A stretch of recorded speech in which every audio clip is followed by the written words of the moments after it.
So I like to have these kind of conversations where I got to ask a good question. And I got to ask about somebody who was more of a face of the NBA, Grant Hill or Allen Iverson? I'm gonna keep it 100. See, a lot of times people like to talk about the corporate. Well, I'm gonna tell people something. Bad guy, good guy, it makes no difference. Republican, Democrat, Independent makes no difference. Left wing, right wing, side wing. If you're part of an organization, you're in the mix. So you're equal footing. And believe me, people are paying money. Everybody don't love you and everybody don't hate you. And there's money that's going around.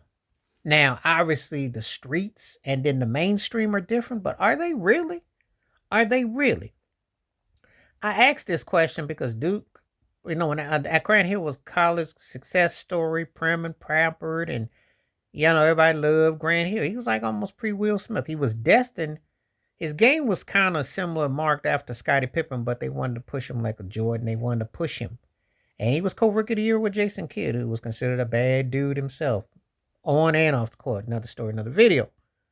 But this is about who was the face of the NBA of Grant Hill and Allen Iverson. Now, before you come on here, yes, I know about Jordan. And yes, I know Shaq was coming on. I understand all that. And before we get into that, and then, but we just talking about these two.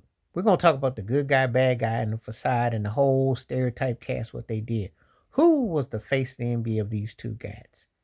Because in the public eye was the push Grant Hill. The streets, it was all about AI. You know, I know Grant Hill was loved, and he carried that love as far as like when he does his broadcasting with the Olympic Dream Team um, last year, and he's still very stoic and like yes, yes, yes. But AI had the streets. AI had the streets. It was like he was the face. He was guys that cats was quoting him. He was the dude that people was turning up because when he crossed Jordan over, that was the play that made it iconic. And that was like a moment in time. That one play, that play was like Odell Beckham's one hand catch. People gonna know who you is for good behind that. I kid you not. Iverson had the streets on lock. The soccer moms, like I remember it was a soccer mom I used to work with. She was listening to Ja Rule and rocking the AI. And I was like, yeah, he really, because only the casters were appreciating the streets that were considered with an edge had that kind of love. And he had that kind of love. That's not to say Grant Hill couldn't have gotten it had he stayed healthy. But it was kind of, and I mentioned these two because I come from a different angle, but I like to pick the good guy, bad guy, if we will, of who would have been considered to face the NBA by the by the people. And we go by popularity and who the people felt, it would have been AI. Grant had the corporate world, and he to this day he still do. And I respect his talent. He's one of those guys that you wonder woulda, coulda, shoulda. But if you ask me who was the face of the NBA in that late '90s onward, I was gonna say it's Allen Iverson of these two guys.